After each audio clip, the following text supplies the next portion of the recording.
Good morning. Only nurses go to the beach and start at 8, right?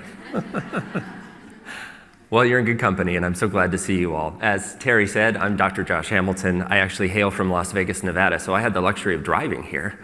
So I'm almost local, I guess, if you want to think about it that way.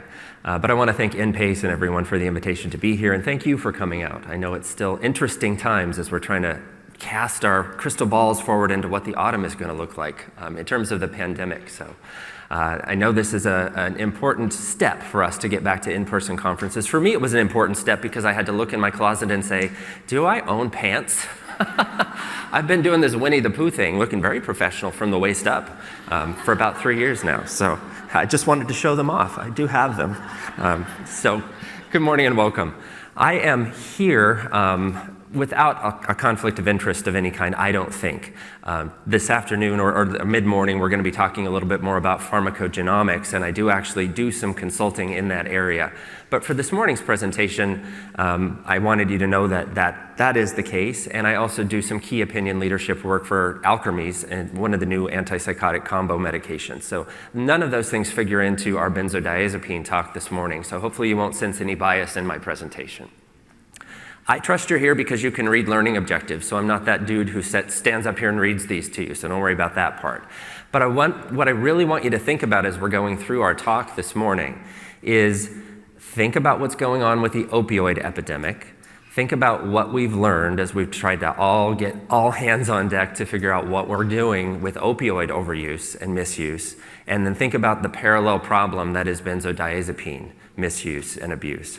So we're going to talk about that. I think that probably has touched on at least a corner of all of our practice. So I am a psychiatric mental health nurse practitioner. I'm also a family nurse practitioner, and I trained and maintain both of those certifications. I do a small amount of primary care still. The last 15 years or so have sort of eclipsed that, and so I'm doing a lot of specialization work for difficult cases in psych mental health. So just to get some sense of where you all are coming from, how many of you are working exclusively in primary care currently? That's what I thought, a majority of you. How about your specialty care, women's health, adult gero? Quite a few. Any psych people here? PMH, Becky's here. Good morning, Becky. Others, wonderful, nice to see you, my people. So I'm going to try to give this presentation in a way that relates to all of us and our practice, and I think to take that temperature just a little bit further. There is this spectrum, or if you want to think about these attitudes about benzodiazepine prescribing, it kind of mirrors our politics. It also mirrors our history in terms of where we've come in terms of how we treat things like anxiety and where we would use benzos as muscle relaxants and as sleep aids and some of those things that we have really come to rely upon that class of medications for. So when you look at this, you can kind of take a sense for where you are and how you use benzos. Early on when they were first developed, and remember these are as old as the 1960s and early 70s, we were pretty conservative. That we knew that there was an abuse potential. We knew that it was the slippery slope. So we were really only using these medications in limited cases, primarily for alcohol withdrawal. Or we were using them in psych for things like acute mania, really where a patient was very well supervised in an inpatient setting by and large. As we got to know more about the category, as more of the Pam and Lamb sisters started to join the family, we kind of saw this change towards a more moderate perspective. And that was, these are great for other stuff. They were great to help with sleep induction and maintenance. They were great for people who were having panic attacks in the context of panic disorder. They're still heavily used there today, as you know.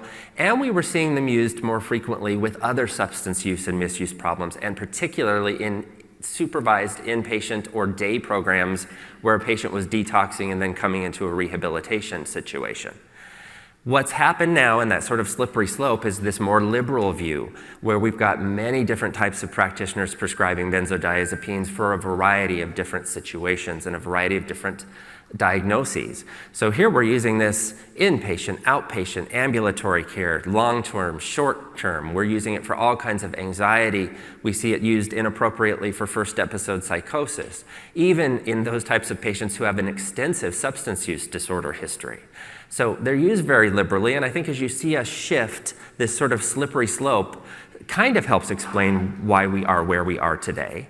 So my presentation asks you to either re-examine the way that you personally are using these medications, or when you inherit a case where maybe there are other options, where there are other things we should be thinking about, where the prime directive is to decrease or discontinue benzodiazepines, I hope that's where this presentation takes you. So one, how do you impact the problem that already exists? And two, how do you avoid being part of the problem when you're trying to figure out whether you want to use benzodiazepines and whether you want to reevaluate your own prescribing patterns when it comes to these medications. So my disclaimer to you this morning is this is not an easier answer than the opioid epidemic. So we're not going to solve the world's problems today, but we're going to try to prevent being a contributor to the world's problems. So we know that when we think about benzos along that continuum, when you think about where they're being used today or why we use them, they have a very particular mechanism of action. And we're going to talk about GABA A and GABA B, the subunits of the GABA receptor. When I prepared this presentation, I thought, okay, this is in the pharm track. So this is going to be 75 really solid minutes of pharmacology about benzos, how we can taper and discontinue them.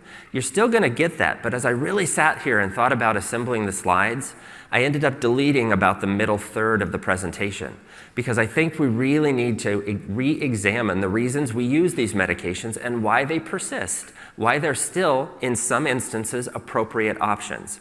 So they work very uniquely. They are that slippery slope situation because in potentiating GABA and the way they work at that receptor, they can overshoot the mark. And people who misuse them or react in a particular way can develop dependence, psychological addiction. That slides over into the territory of physiological dependence and physiological withdrawal potential, especially when someone's had a protracted usage history or a high dosage history. So there are reasons to use them. They're wonderful anti-epileptic medications. They work well with psychosis. They are muscle relaxants.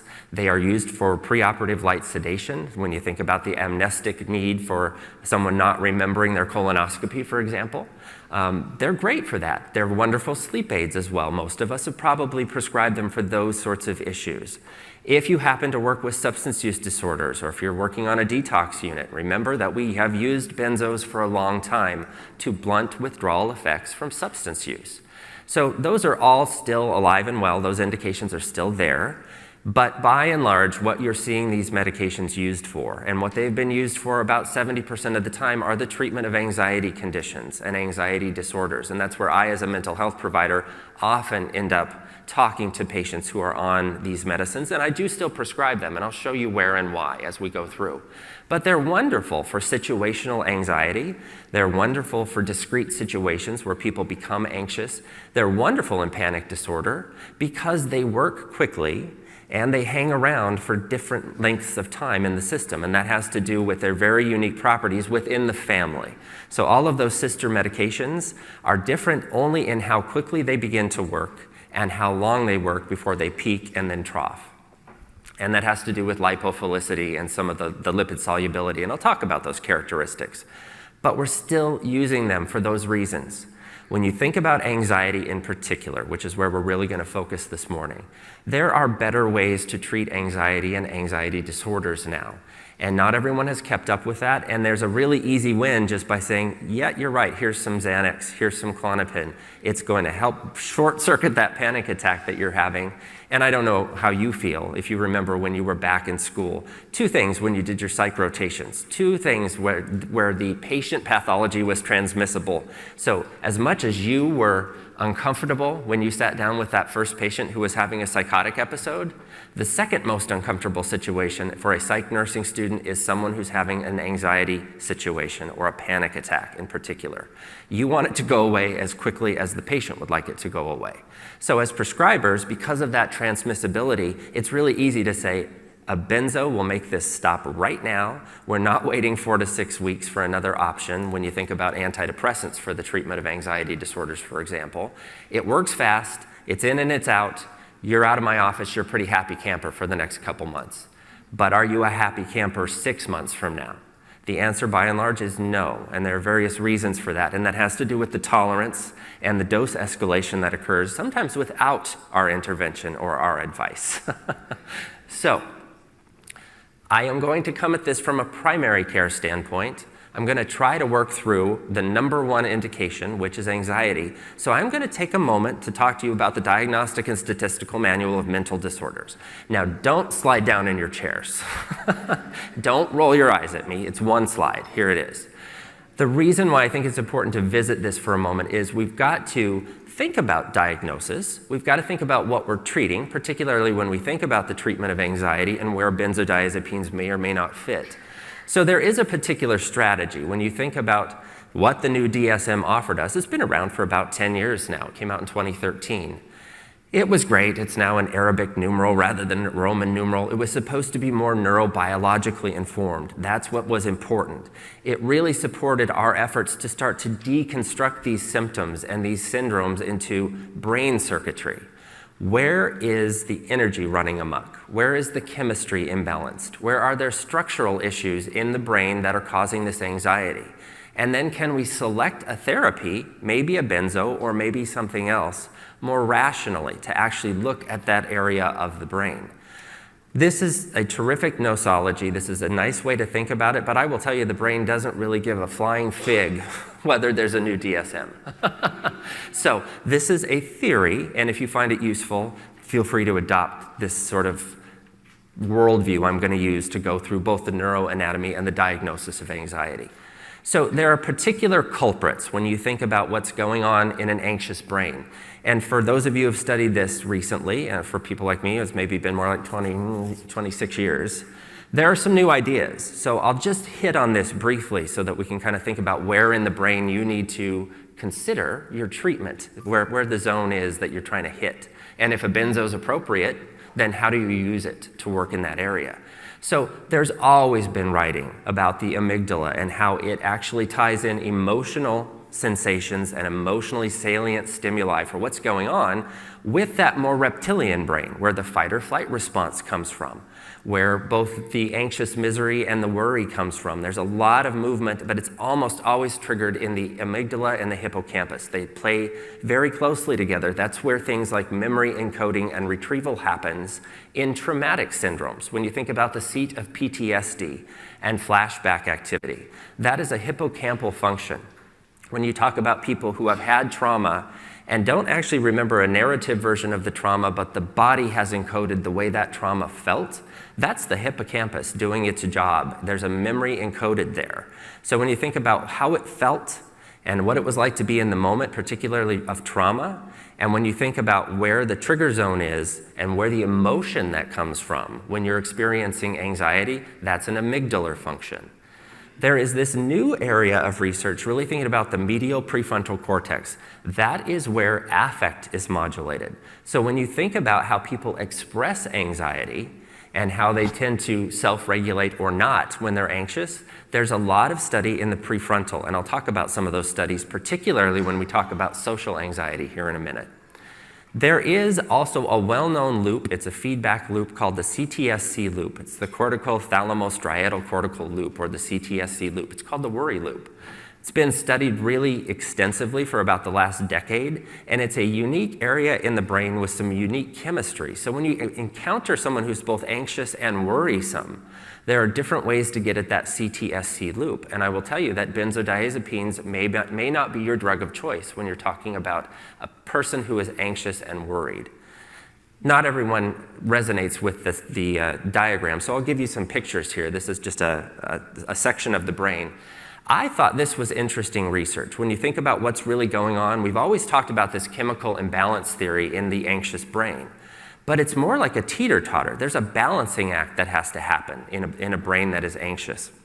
And what's really happening here is you've got some emotion that's tied to anxiety, and then you've got this dysregulation that happens when you are less aware or more aware of somatic symptoms or bodily states.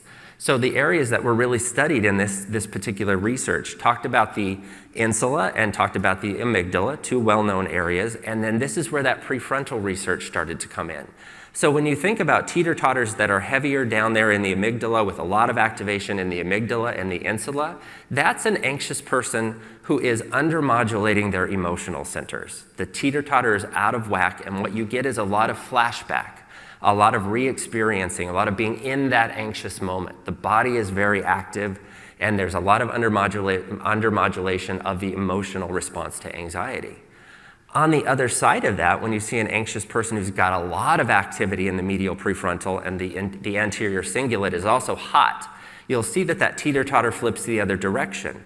And in that moment, these people are not in touch with the somatic system. They are dissociating. They kind of come out of themselves. You talk about that out-of-body anxiety or that abreaction, especially during a flashback. So there is a balancing concept that's coming out of this research as well. So when you think about restoring balance to those systems and those regions of the brain with a medication or with therapy, that can be a superior treatment for anxiety rather than just band-aiding over it with something like a benzodiazepine. I would be remiss if I didn't take just a minute to talk about the fact that there is a neurohormonal component to anxiety as well. When you think about the stress diathesis and you think about the HPA axis, remember that the pituitary gets involved, but there are lots of brain centers. There's the parabrachial nucleus, there's the locus ceruleus. All of those areas really do work closely with the adrenal system. When you think about that cascade that starts at the pituitary, you see this production of catecholamines, and suddenly you've got a lot of adrenaline in the system because the adrenal cortex is innervated in that way, and there's a chemical flow there. This is a person who is highly susceptible, or they're called reactive to stress. There's a stress reactivity index that actually raises in someone who's got an anxious brain where the pituitary and the hypothalamus are actually triggering a lot of CRF production. That explains why there's a lot of medical comorbidity to anxiety disorders. When you think about people who are prone to having strokes and heart attacks and people who have blood sugars that are out of whack, and also have anxiety disorders, none of us should be surprised that that's the case. That's this stress diathesis being highly activated. And when you think about those bodily systems like the heart and the brain and the way that blood sugar is regulated, the pancreas gets desensitized, those are all stress-related and anxiety-related medical diagnoses that are really amenable to this sort of intervention when you think about how you could calm down the HPA axis. So I don't want to neglect that. And I will tell you that a benzo does nothing in that area. Again, a benzo is a Band-Aid. So all of those regions we just talked about are heavily represented with particular cells and particular neurochemicals that are neurobiological regulators in that area. So I did move GABA up to the top of the list. Gamma-aminobutyric acid is one of those neurochemicals that is highly modulated when a benzo is put into the system. So it does still make a big difference, and it's still a very potent regulator in those areas. But the other thing that is important to note is there's a lot of 5-HT or serotonin in those regions as well. Tons of serotonin cells in those regions. There are also norepinephrinergic cells and norepinephrinergic receptors in that region. And when you study them with some of the improved neuroimaging that we have today, there's a lot of norepinephrine receptors, probably more upregulated than you would expect, and they are hot and they are sensitive. So there's a lot of them, and they're very sensitive, and that also contributes to anxiety in the system. Does a benzo work with norepinephrine? No. Could you? Yeah, and that's where we're headed today. There is new research coming out now in these areas when you think about voltage-gated calcium channels, and there are also some voltage-gated sodium channels in these regions. So that explains why there's some new drug research and some new drug development that actually looks at medications that intervene with voltage-sensitive channels, and calcium and sodium become really important in this area as well. With that worry loop that I mentioned before, this is where it lives. Again, I wanted to give you a couple, both a graphic and a diagram so you could have a look at it. When you have a patient who has these particular features of their anxiety, that catastrophizing, they're obsessive about things, they're apprehensive, what we used to call anxious misery. They also think some of the ruminations and delusions that come with anxiety could also live in this particular loop. And you'll notice the neurochemistry in this region is very little GABA here. So giving a benzodiazepine to someone who is more worried than physiologically anxious may not be the golden ticket to get them out of that particular version of the disorder. The neurobiological regulators there had to move serotonin up to the top. So when you think about people who are worried, it's really a 5-HT issue. It's a serotonergic imbalance or a serotonergic structural issue that you're trying to intervene with. There's also some new research in glutamate in this region. Those ion channels become important here. And one of the new things to emerge in the research is that there's a lot of dopamine in these regions as well, particularly in the prefrontal cortex. And so there is a lot of research into the COMT gene. And for those of you who don't know what that is or haven't studied it, COMT is genetically encoded, and the enzyme COMT is what breaks down and recycles dopamine, particularly in the prefrontal cortex. And what they have found time and again is that people with an aberrant form of the COMT gene are actually more prone to being born worried or more prone and vulnerable to developing an anxiety disorder later in life. So there's a predictive value to the COMT gene, and they think it has to do with this recycling of dopamine in the prefrontal cortex. Again, benzodiazepine medications do not work on dopamine, and they do not work in that region of the brain. So when you're thinking about someone who's worried as a primary feature of anxiety, probably we need to be thinking about other things besides benzodiazepines.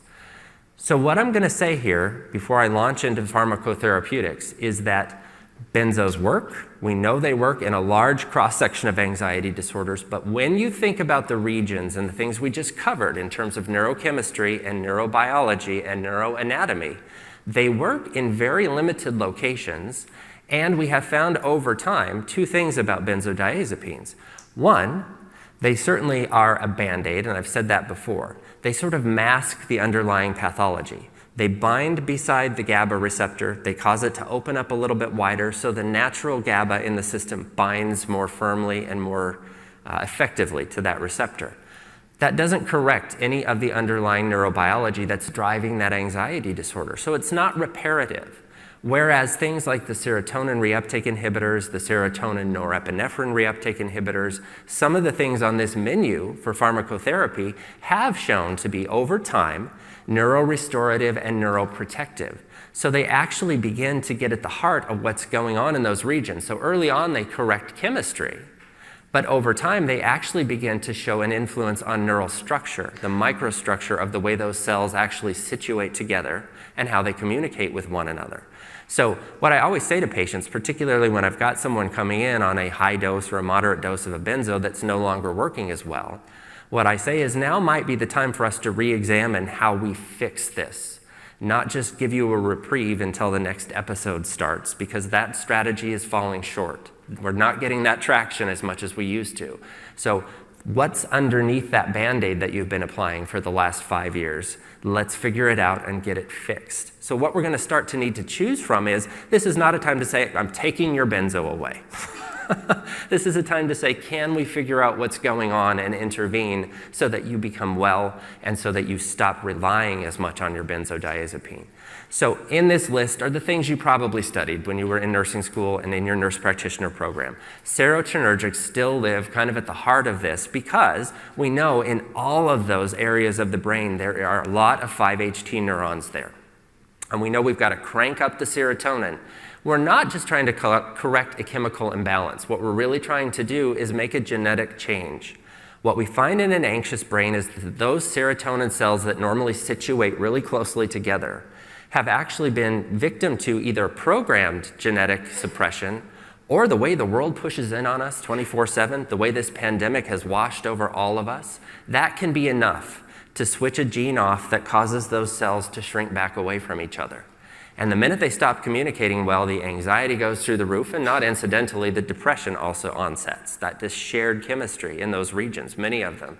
So what you're trying to do is get that reversed. So what a serotonin drug does, it's not just to rebalance chemistry. Why does it take 4 to 6 weeks? What it needs to do is actually induce that gene to turn back on, that growth gene. And what you get then is micro-refurbishment and growth of those cells back together. And if you do that in the laboratory, it takes about 4 to 6 weeks for that regrowth to happen. So that's the underlying thought. I will say this also. What you occasionally are trying to do initially is boost transmission power. You're trying to improve communication in those regions, and that's what serotonergics do. However, there are some other mechanisms you can use to both boost the serotonin, and you can also boost the reception of serotonin at the receiving end, at the dendrite of that next cell. So a lot of you are looking at this buspirone on my list and saying, oh, I've used Buspar, it's terrible medication, it doesn't work. No, it's a terrible monotherapy. It was developed in the early 60s. It was supposed to be the answer to these benzos that everyone was so fond of at that time. So it's an antidepressant model. It does take 4 to 6 weeks to start to work. It's a 5-HT1A partial agonist, so it was fairly unique at that time. It's like cutting the brake pedal for serotonin, so it's a little bit different mechanism. It helps the other cells in that region hear better. So by itself, it didn't blow anybody's hair back. People tried it in good faith and said, I'm going to go back to my Xanax, thank you very much. But it sat on the back shelves of the pharmacies for a really long time, and where it began to become popular again, and where I use it a lot, is when patients have gotten some traction for their anxiety with a serotonergic, and we've still got a way to go before they hit remission.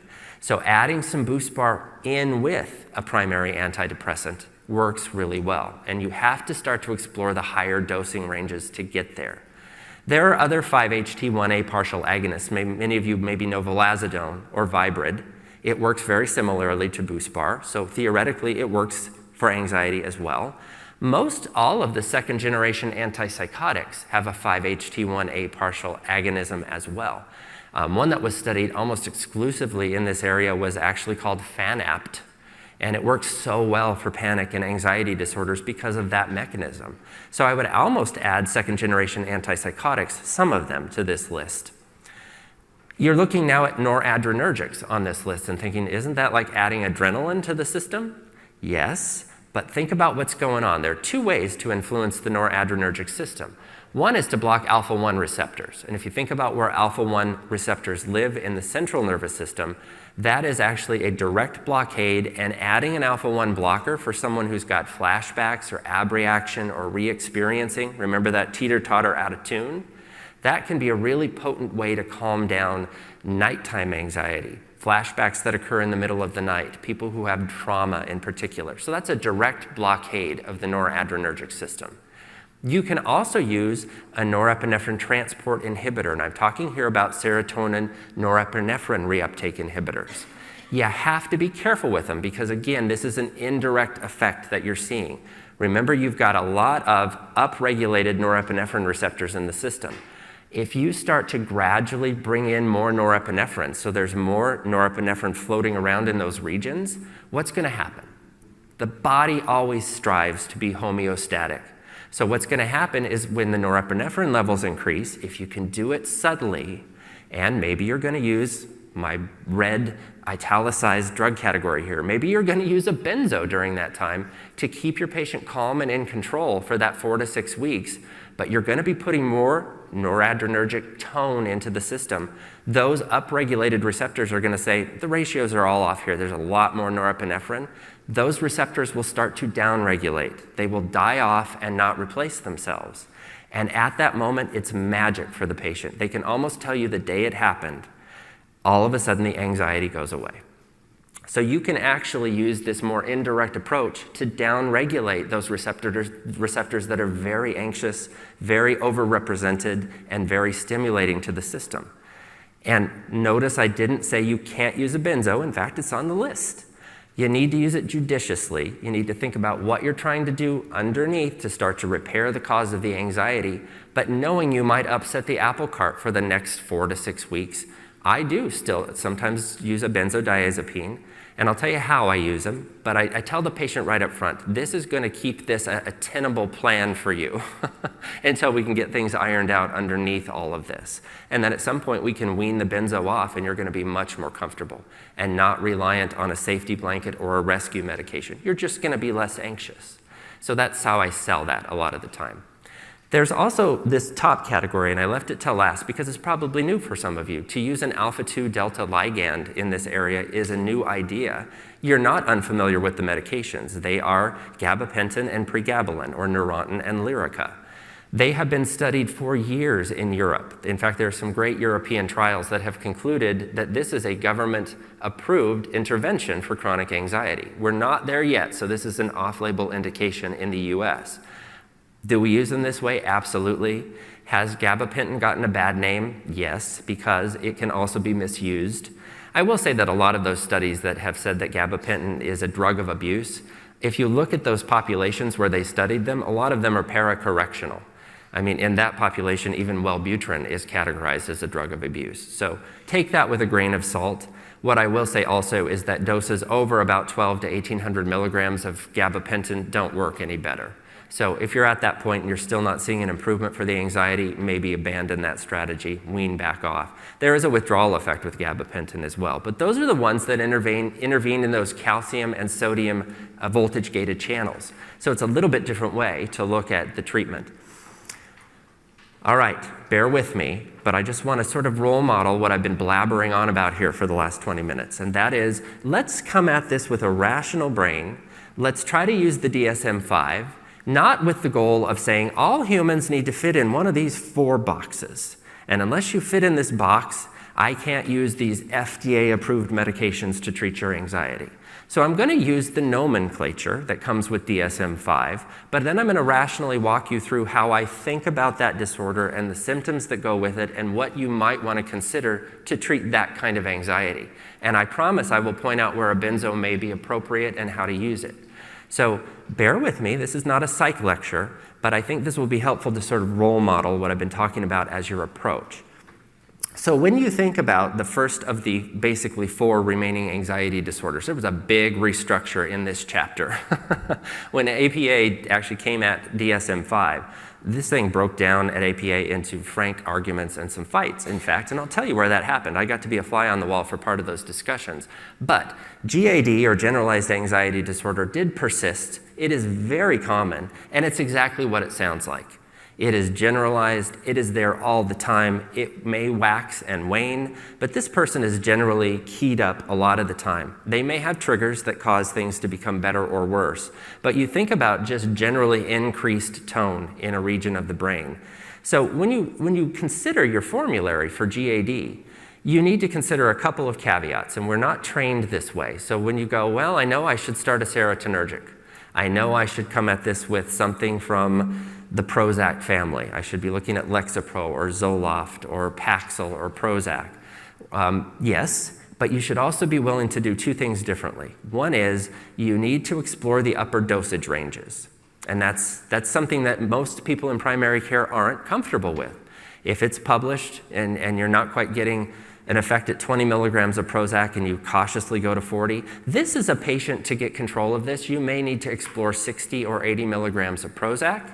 You know that an adequate trial is supposed to be 4 to 6 weeks. That's an adequate trial for depression. You're going to need to probably look forward to a minimum of 60 days. It may take 3 months to get a generalized anxiety disorder completely into remission using a serotonergic strategy. So be prepared for that, have that conversation, and if you think about really being aggressive, you might decide to start a serotonin norepinephrine reuptake inhibitor. And remember, you're going to be adding norepinephrine to the system. So start low, think about titrating slowly, and don't leave your patient hanging. You've got to be realistic too, and that is, this may feel like it's more anxiety-inducing for this next month. Let's go ahead and start you on some clonazepam. Let's start you on some Valium. My pearls there are, have a conversation right up front about the fact that that is a short-term strategy. I would discourage you from using rapid-acting benzodiazepines on an as-needed basis. Try to get them on a schedule and use the longest-acting preparation that you think is appropriate. And I'll tell you what those are here in a couple of minutes. The problem here is, when you think about why people misuse benzodiazepines, especially for generalized anxiety, long-term use is discouraged. As you can see, generalized anxiety means it's always there. So what, are they going to be taking a benzo 5 times a day for the foreseeable future? We know where that heads. It heads to tolerance, habituation, and dose escalation, and this law of diminishing returns. So you need to talk to them about the fact that this is going to be a short-term strategy until we see some of the salutary effects of the primary strategy. So you can think about a serotonergic, you can think about starting a benzo, moderate to long acting on a schedule here for at least the first 6 weeks. Maybe it's a couple of months before you wean it back off. So I do offer that to my patients, knowing that I may be making them more anxious in the short term. With panic, it's a whole different animal, and I will spend just about 1 additional minute on it because panic disorder is not the same as having a panic attack. They share some features, but remember, some people have very clear triggers for their panic attacks. They know exactly what causes them. They know what to avoid. That's a different version of a panic attack that could occur even in the context of generalized anxiety. True panic disorder happens when a panic attack comes out of nowhere with no clear trigger. They're sweaty palms, sweaty pits, short of breath. Their heart's beating out of their chest. They have this sense of doom, like the world is ending, and they don't know what caused it. They don't know when it's going to end. They don't necessarily know what caused it to end. So the disorder sets in when they spend the rest of the day trying to figure out when the next panic attack is coming out of nowhere. So that's the disorder. So it's almost layering generalized anxiety in with these panic attacks that come out of nowhere. So you've got to think about your strategy and what caused them. So if there's a clear trigger, terrific. We know there's a genetic basis to panic disorder. We know that some of it could be social, that panic disorders run in families, and we can't figure out how much of that is genetic and how much of that is social learning. There are lots of cognitive theories that I won't go into this morning. There is also a neurobiological driver. When you think about those loops and those areas of the brain, particularly when you think about the reptilian brain where the fight, flight, or freeze response comes from, and you think about those areas in the hippocampus and the amygdala in particular. So that's what we're really looking at when we're studying the evolution of panic. And obviously, when you think about changes in those areas, psychosocial stressors and the way the world pushes in on us, again, that can induce those panic level changes in the brain. Most people don't know that panic disorder is highly treatable. It sounds like a death sentence for many people, and it's disabling. It's extremely functionally limiting. But if you're aggressive and you come at it the right way, you have a better than 70% chance of making an impact here. So the prognosis is favorable, but you've got to come at it correctly. So first of all, talk about these things. Educate the patient. There's a pathologization of panic. So you have to first tell them this is not a character flaw. This is not something wrong with your personality makeup. This is a biological issue that is treatable medically. So first of all, destigmatize. And then start to dig into the patient's history a little bit. I still have panicky patients that start the day with a Red Bull and take a Monster for lunch. There's still a lot of caffeine in the system. So helping them understand that that can be a provocation is helpful. Alcohol and other drugs. How many of these patients are self-medicating somehow? A lot of them are drinking alcohol or using medical marijuana or recreational marijuana. Some of them are using stimulants inappropriately. A lot of people who have panic, especially in my college-age population, are also getting their hands on Adderall somewhere so they can pull these all-nighters and get through medical school. So a lot of inventory needs to be taken about the social history here. It is never wrong, especially for someone who's got a panic disorder, to refer them to therapy. Cognitive behavioral therapy has proven to be very effective. As a therapist, I feel like I have to say that. So, you know, everything you're going to do to refurbish the neurological structure is going to take a while. So how can we get them to be more self-aware, if there is a trigger, to uncover what that is, and then to put some new skills in their toolboxes to help them cope through these anxiety-provoking situations when they have panic. It's very embarrassing to them to have panic. Think about work, having a panic attack in the boardroom, to think about how you can use coping skills and breathing techniques and perhaps a rescue medication to get through those things. So let's talk about medications.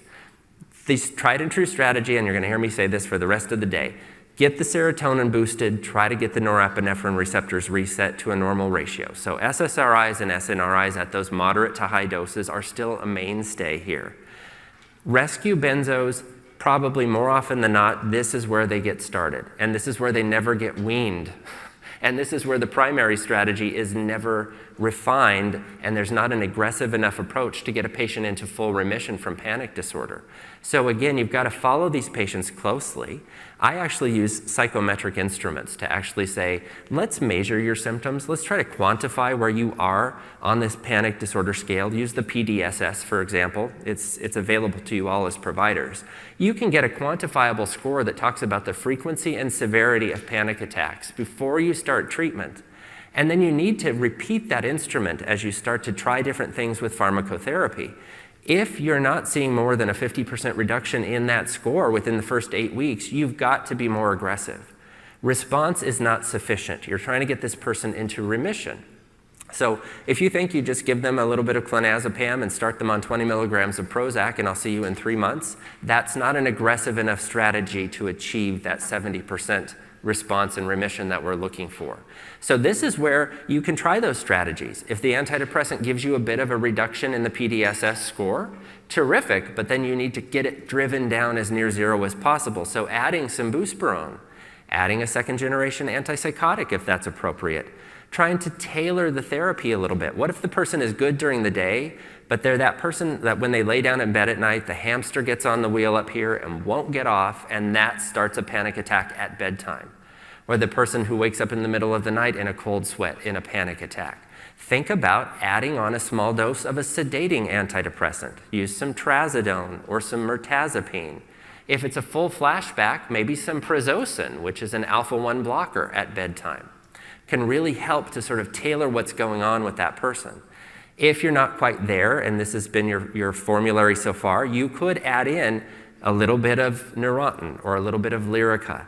The problem with Neurontin is that it has a very short half-life, so it almost always has to be taken 2 to 3 times per day. So just listening to the patient and trying to tailor what the treatment is to what's left to clean up. Again, I don't care that this is not a classic panic disorder. I don't much care that Neurontin is not on label. What I'm hearing is there's still some chemistry to be ironed out in the hippocampus and the amygdala. And I know that these particular agents work well there. You could actually still use a tricyclic antidepressant here. They are wonderful because they're highly serotonergic. So when you think about people who are anxious at bedtime, what about a little amitriptyline or Elavil? Even adding a low dose of that onto a primary antidepressant, it sounds risque, but it really is kosher in this area. So I know everyone says, I'm comfortable with monotherapy, one antidepressant at a moderate dose, and then I refer to specialty care. That's okay, but you really could listen a little bit and think, okay, now the day is good, it's just bedtime. Bedtime's an issue. This person is really anxious at bedtime, so rather than taking that clonazepam at bedtime, let's give you some Elavil. Let's give you a little bit of trazodone. Let's give you some hydroxyzine, which, as you all know, is a very special antihistamine that has anti-anxiety properties. It makes them sleepy, it calms them down, it's not habit-forming, it doesn't have an abuse potential. I have, in some of my younger patients, I will still consider a monoamine oxidase inhibitor, which is really quite taboo if you think about what we've all learned about them. But for people who aren't on a lot of other medications and for people who can manage the diet, an MAOI is actually a really valuable option because they have highly anti-anxiety properties. So you've got to think about what we can do with that. The dietary tyramine restrictions were probably really overestimated, and we now have a transdermal option for an MAOI that bypasses the gut completely. So that hypertensive crisis we all learned about and said, I will never prescribe an MAOI in my professional career. You may want to think about that again, particularly in a young patient who's not taking other medications. This one is near and dear to my heart. Social anxiety disorder is a real medical condition. I suffered with it as a young adult. And it's interesting, so I will spend a minute. Part of it's vanity and part of it is I just needed to sort of look into this to see how I could medicate and treat it more efficiently. So social anxiety is a little bit different animal, and to give you some sense for where in the brain it comes from and why it happens and what you can do about it. I thought it was really interesting when I started to dig into this research. Almost 60% of the patients with social anxiety disorder can remember an initial traumatic event. Something that happened in public that caused these symptoms to start. And so it's almost a trauma context for almost a little over half, 60% of people who have social anxiety into adulthood. So something happened in front of other people that sort of was the bellwether that started this particular condition. What happens though, and where we've learned this information, was really to do functional MRI scans, which is what I have up on the screen for you, while we tested different probes. So we had some healthy controls and we had a matched set of people who had social anxiety disorder in this study. And what we actually saw, in this case, the amygdala, reacted exactly the opposite of the way you would expect it to react when we gave them different situations. We were reading them stories while we were taking these scans of the brain. So what happened in two situations? We had healthy controls hearing these stories, and we had socially anxious people. And the two different kinds of stories were, let's pretend you're at a dinner party where there are several people at the table, and you take a bite of your food, and maybe there's a piece of gristle in it, or it doesn't taste good, so you look for a moment to surreptitiously spit it into your napkin. Now that is an intentional social transgression. And that makes socially anxious people really anxious. Their amygdalas go crazy, and you can kind of see the difference here. When you give them an unintentional social transgression, meaning that you took a bite of your food and it went down the wrong pipe and suddenly you're choking in front of other people and spitting and sputtering and carrying on and becoming the center of attention, that's where this blue bar happened. And you can see that even in healthy controls, the amygdala usually suppresses those urges to be anxious. In a healthy control who's making an idiot of themselves in public, the amygdala actually acts as a regulating center. In a socially anxious person, whether the transgression was intentional or not, the amygdala fires up immediately, and the threshold is completely irrelevant. So you can see their brains are very reactive at the amygdala. This other study, which was kind of a take on this, was to look at the prefrontal cortex and to look at the insula in addition to the amygdala. So similar idea, we had both groups really looking at intentional versus unintentional transgressions, and in addition, we were showing them pictures. So in this case, we had some emotional scenes and some emotional faces as opposed to more neutral faces and neutral scenes. So reading social cues, remember that's what the insula does for a living. And you can actually see that there was a lot of response and a lot more activity than we would have expected in the prefrontal and the amygdala, which is what we expected to see, but the insula also gets involved, particularly when you layer in social cues that seem to be less neutral and more emotional. So people who are perceived to be frowning at you, things that strike some emotional tone can actually cause your social anxiety to be worse. So those are the areas that have been heavily studied. So not surprisingly, what we're really trying to do here is train about that. So social skills training and behavioral therapy and cognitive behavioral therapy, all really effective.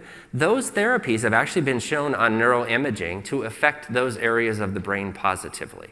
So therapy can have a fairly potent effect. If you wanted to add pharmacotherapy to it, I would not encourage a benzodiazepine here. I won't say I never use them, especially for a socially anxious person who knows their triggers and knows their vulnerabilities. So when you think about those people who say, I am fine until I have to get up in front of my peers at work to give a major presentation. I am fine until I realize I am the first violin chair in the symphony orchestra and everyone in that audience is going to be staring at me when I play. Those are areas where you could pre-medicate. It could be a benzo, but could it be a beta blocker? Could it be something just to decrease the tone in those areas, particularly when you think about the insula and its connection to the more archaic parts of the brain that control vital functions, heart rate, thinking about blood pressure, thinking about that fight, flight, or freeze response that happens. So I do sometimes use beta blockers there. I don't use metoprolol very frequently. Remember what happens with that particular medication, probably more than others. People are very tired when they take them, and they're also a little cognitively dull. So my preferred beta blockers for these kinds of situations, I use a lot of timolol and atenolol, or Tenormin. They seem to be a little gentler. They work in a little bit different area so that they are able to take a test if they have test anxiety. They are able to play the violin solo, so it doesn't dull their cognition. So I usually don't use benzos here. I do use antidepressants. I do try to use some of the older antidepressants. There's less evidence for those in social anxiety, which is interesting. I will say that some of the tricyclics, particularly in the pediatric population, where, as Terry said, I've done a lot of my research, we still use a lot of tricyclics, including clomipramine, which is an older tricyclic, in pediatric patients for things like separation anxiety. They work very well. They're highly serotonergic. They're well tolerated, particularly in the pediatric population. So you may not lay into a classic SSRI here. You may need to think older formulary. You may need to think about managing around triggers, and you may start to introduce this idea of an anti-adrenergic or a beta blocker here as well. I can't quite leave obsessive compulsive disorder alone. APA did. It fell out of this chapter completely when the DSM was rewritten, and everyone wonders where it went. And this is where things broke down. There were some really interesting, I'll call them discussions at APA when they decided that obsessive compulsive needed its own chapter, and it actually fell into a chapter called impulsive and compulsive disorders. So what ended up in there was OCD, but then they also put body dysmorphia in there, trichotillomania, pyromania, kleptomania, all of the manias, all of the weird impulse control disorders went in there. There was talk at the end before it broke down into frank shouting that ADHD belonged in here, and about half of the personality disorders belonged in here. Intermittent explosive disorder, I can't remember what else. But pretty much they decided the whole DSM could fit in this box if we weren't careful. So what fell in there is what I've listed on the slide. And the reason I still talk about it here is there are some overlaps in neurobiology and treatment, but the way they conceptualized OCD was very different. So what they were talking about here is that the old classic model of a person gets anxious and they find relief in some sort of compulsive habituated behavior. So when they wash their hands a bazillion times, or like me when I used to be late for work because I would comb the fringe on my throw rugs because it had to be straight before I could leave the house. I used to measure the distance between the hangers in my closet. They had to be 2 inches apart or I couldn't go do the next thing. So that made me calm. It allowed me to drive and navigate to my career. There is a really interesting pathology there. They say over time, the primary driver is no longer the relief of the anxiety. The compulsion may actually be a post hoc rationalization for some other inexplicable behavior. So it actually becomes, you are nothing more than Pavlov's dog.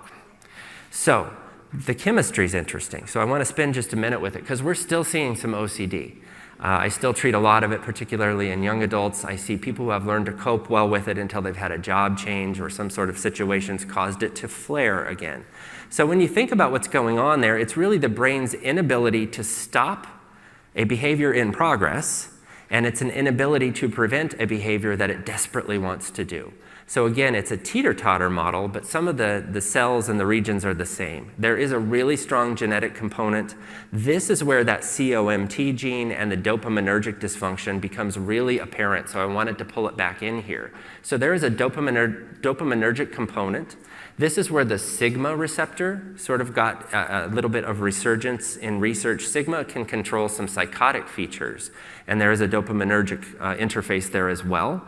The CTSC loops came back into study here. And then certainly when you think about the damage that occurs with these pediatric sort of streptococcal disorders, when PANDAS was being studied, the pediatric autoimmune neuropsychological disorders associated with strep, really aggressively and appropriately treating a pediatric streptococcal infection seems to prevent some of those early genetic emergences that lead to imbalances in the CTSC loops and dysregulation at the sigma receptor. So when you're thinking about how to treat this, certainly you could make a guess as to what you're going to do there. I really wanted to understand what structures I was trying to medicate. So here's what we found when we did some functional MRI. We imaged the brain in OCD. A new area lights up here. The caudate actually lights up. There are a lot of sigma receptors in the caudate, particularly the right caudate. So what you're seeing is people who get therapy for their OCD, we actually see more normalization within how much blood flow, how much oxygen is being used, and how much glucose is being used in that particular area, particularly for people who respond well to cognitive behavioral therapy for OCD.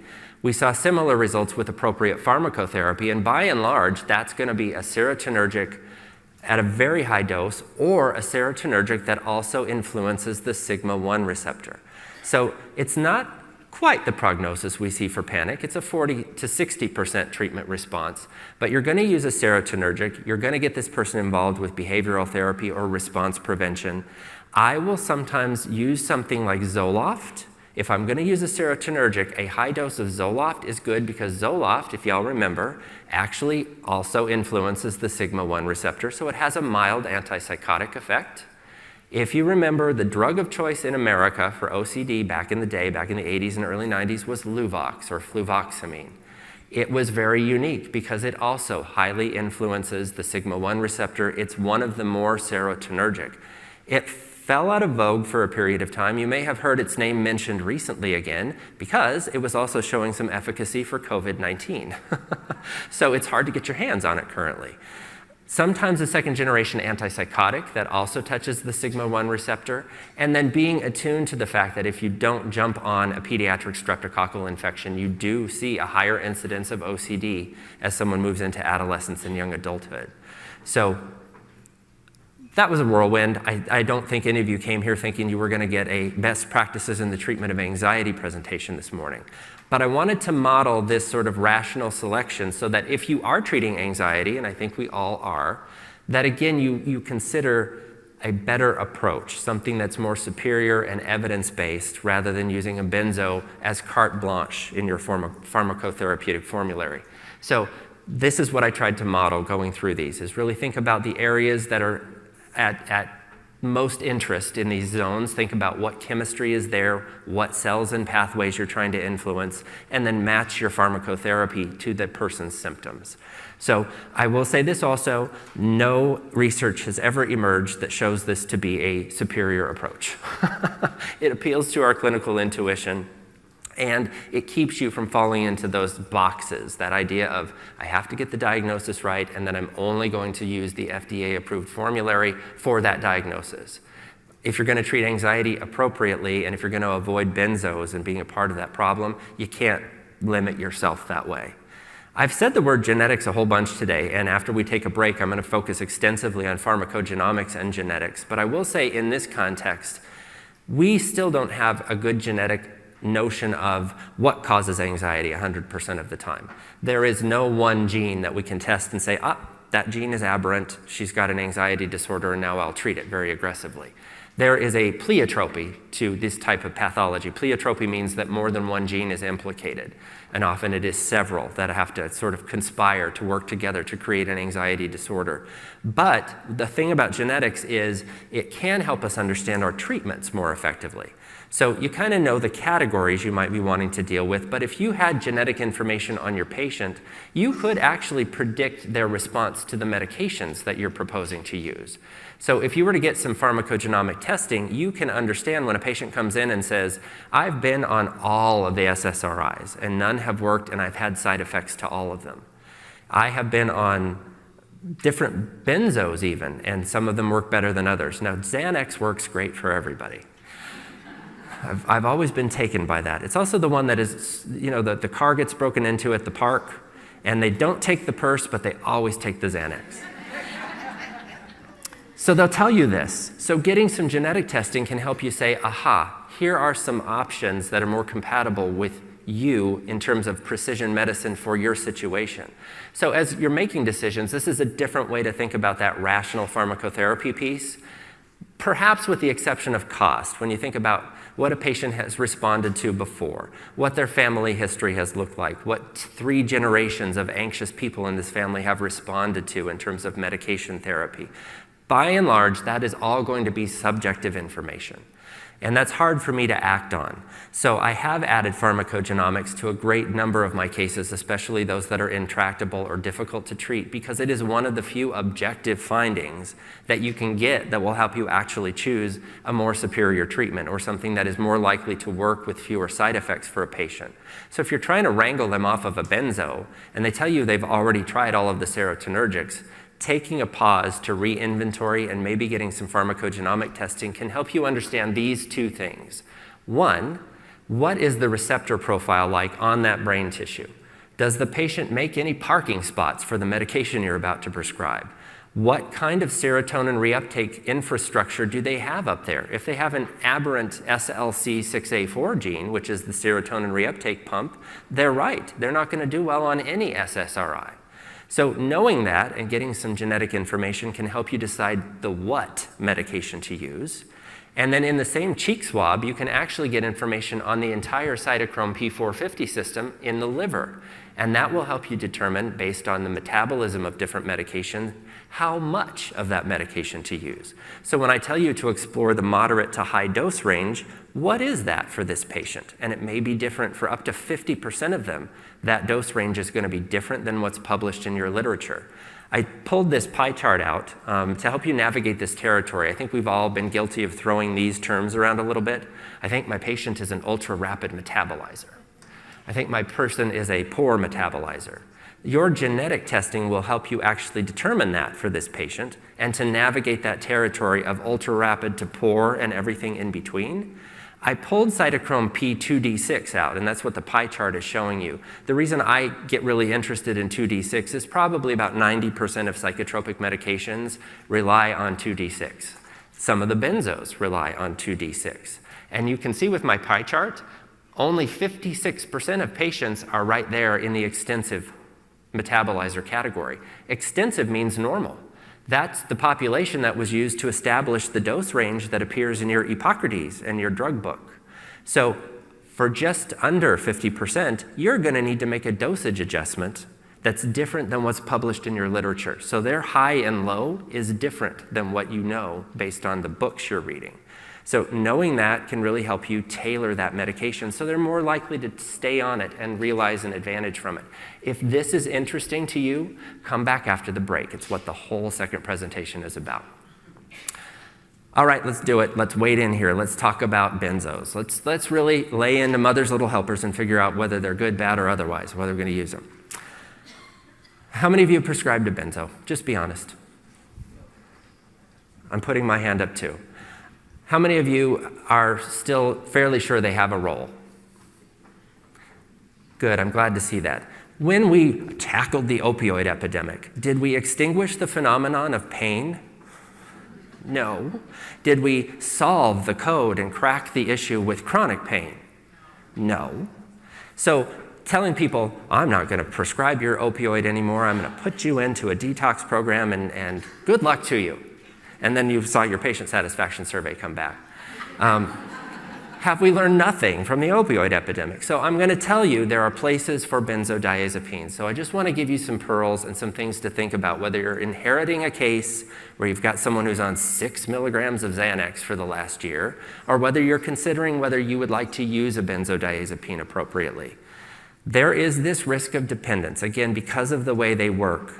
So I sort of have my biases, and I think I've shared a couple of them already. I like long-acting preparations.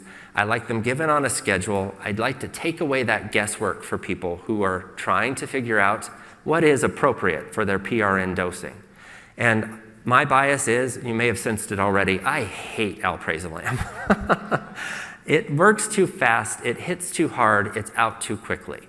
So what happens with Xanax is that, boy, does it work. That panic is gone within a couple of minutes. But it lasts, maybe under an hour on the best day. So your patient is not a dumb person. They're sitting there thinking, oh, I feel better for a moment. But has my life changed in the last 30 minutes? Has this anxiety-provoking situation gone away?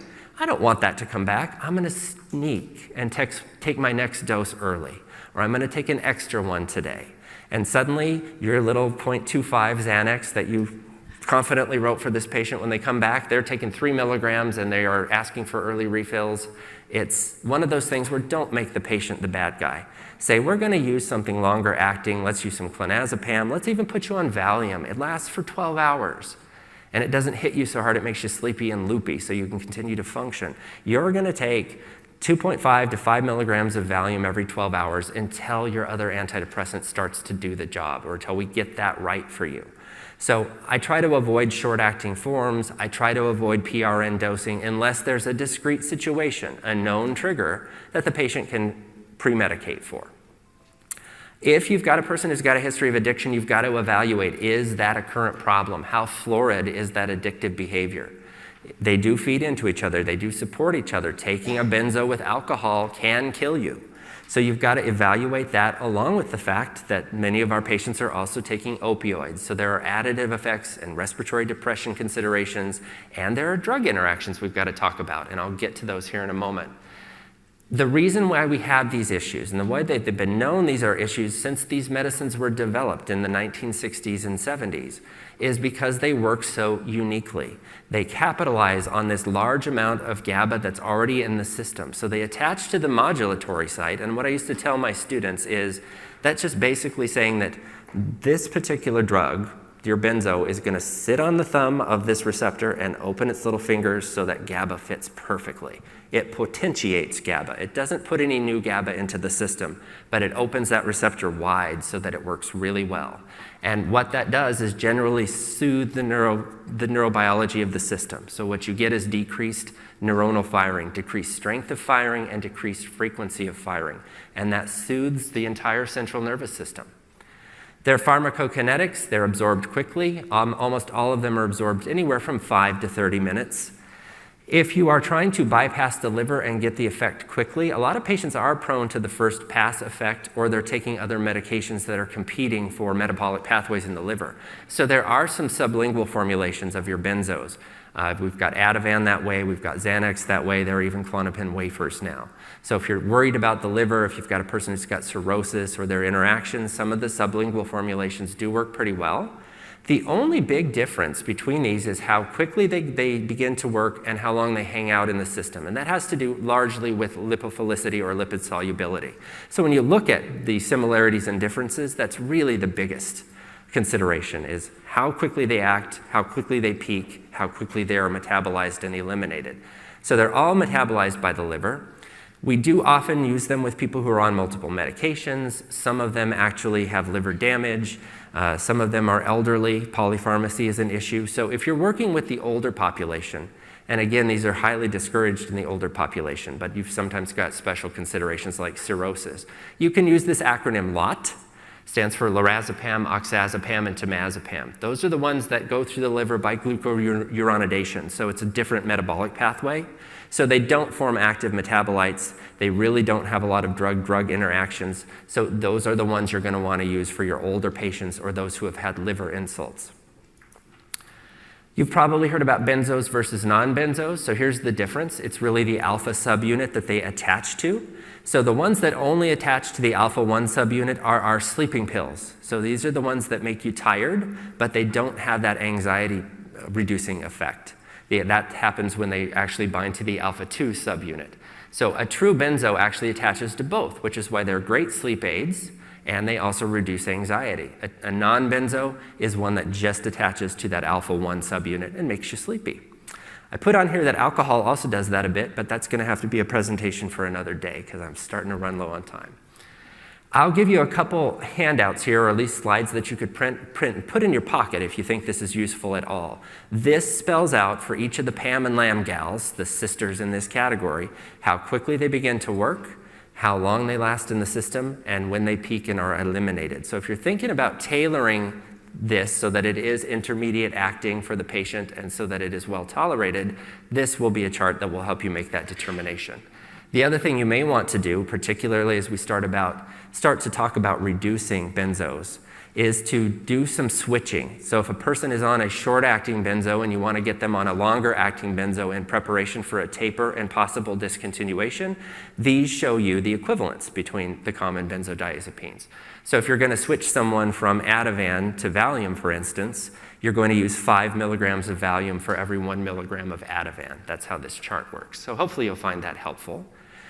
I told you there are lots of drug interactions, so I've tried to summarize some of the more important ones here. Benzos do interact with other medications that your patients are likely to be taking, including the SSRIs that I told you to prescribe. So you've got to be careful, particularly when you are giving things like diazepam or alprazolam. God forbid you didn't listen to me and you're giving alprazolam.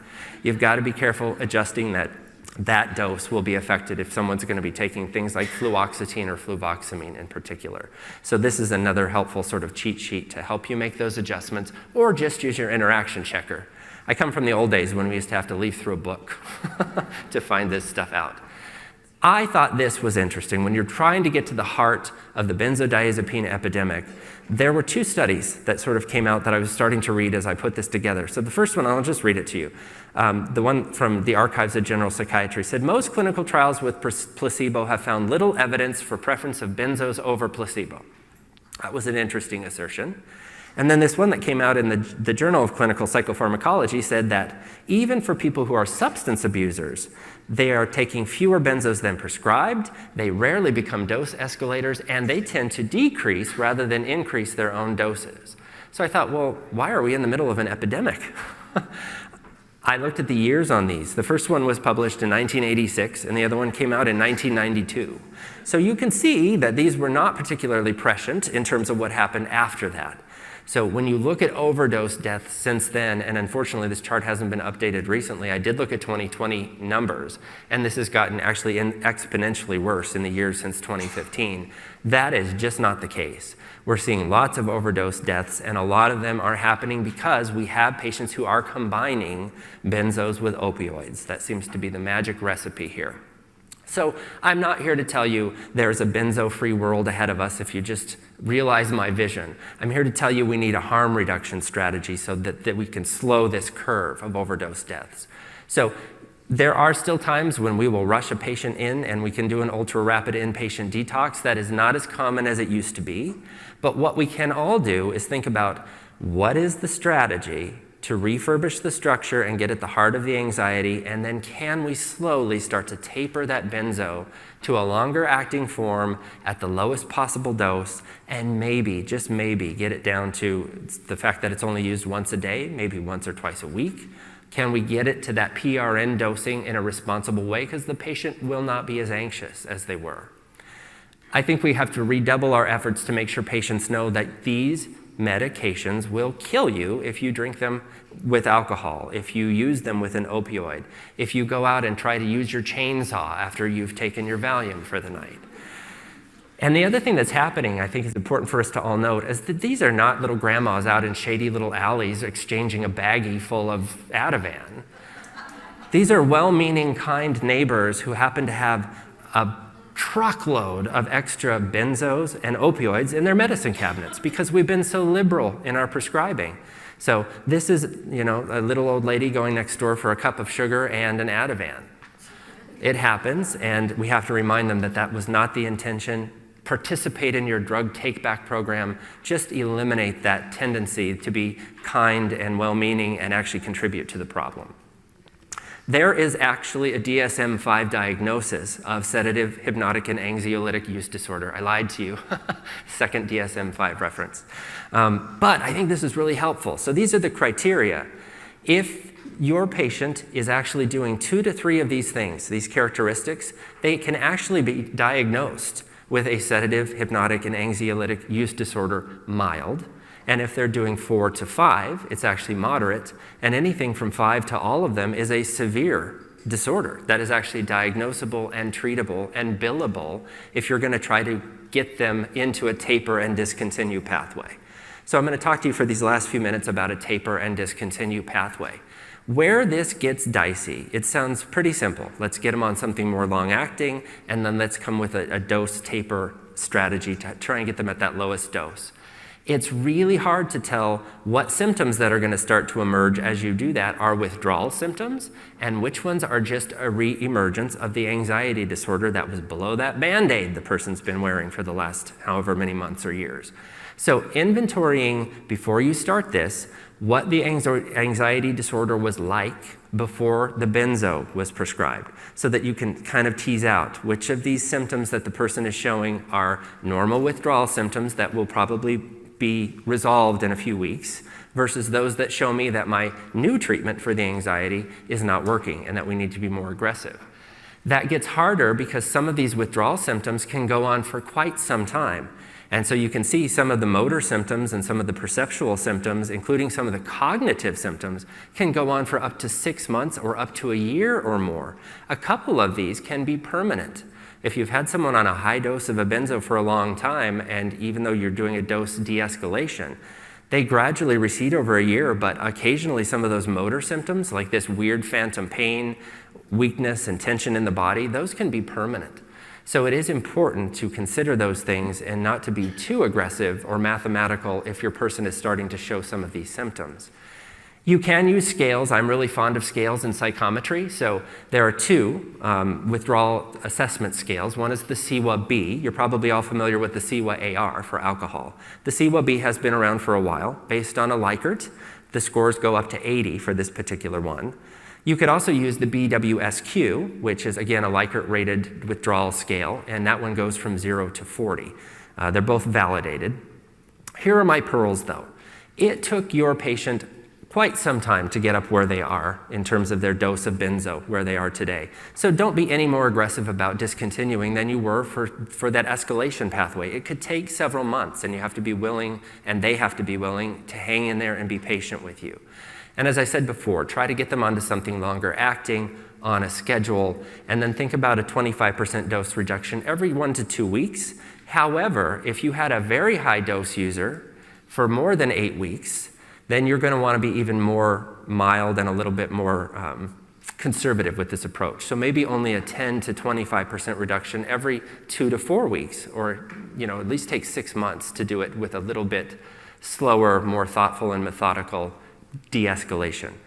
Again, schedule these, don't give PRN doses. I follow my patients, especially ones we're trying to do this in a structured way. I'll see them weekly, no more than 4 weeks between appointments. I also gave you a link to the Empower trial. This is an interesting toolkit for us as healthcare providers. Those scales are in there, but there's also a toolkit and an educational piece where if you are going to prescribe a benzodiazepine, there's an educational piece that talks about the anticipated length of time. I thought this was interesting because when the Empower tools were used at initiation of a benzo, most patients returned on their second follow-up and had stopped their benzodiazepines themselves. There's something about this toolkit and the teaching that seems to work in terms of them knowing this is short-term, them knowing the risks, and them not wanting to be taking these.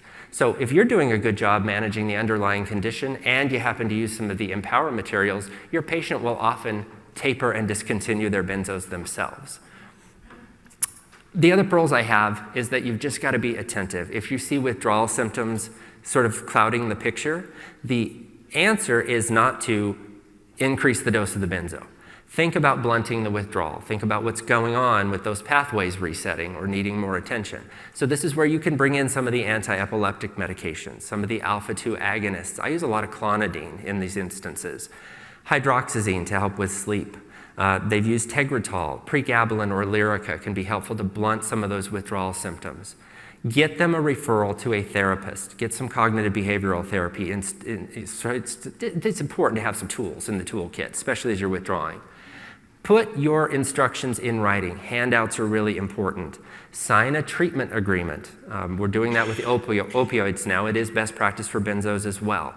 If you run into a bump in the road, and your person starts to show some withdrawal effects, they're really uncomfortable, it's okay to tap the brake on the taper, but I highly discourage going back up to a higher dose of the benzo. Stop, slow it down, take a little bit longer, blunt those withdrawal symptoms, and then resume when the person is comfortable and ready to do that. Write your prescription short term. Sometimes I'll only prescribe for a week or 2. I try to make sure that I don't pathologize the patient, but if I'm worried, I will get a urine drug screen. Not only can I tell in a quantifiable way how much benzo is in the system, I can also see if they've started to scratch and scramble for other options. So if an opioid suddenly appears in the system, if they're suddenly positive for alcohol and other drugs, that's a good time to have a conversation. The strategy doesn't seem to be working. There are other things showing up here. Let's have a really candid conversation about what else we can try. This is where someone will start drinking again. So sometimes I will monitor the GGT just to see if their alcohol intake is going up or out of whack. So it's important to spell all of that out, to have a detox protocol and a written agreement, but it's important to follow them closely and act as a tether and to give them some support. So I hope this has been helpful. I promised we were not going to solve the world's problems, and boy, have we not. But I hope you now have some pearls and some techniques that you can look at to help you do a better job here. So thank you for your attention.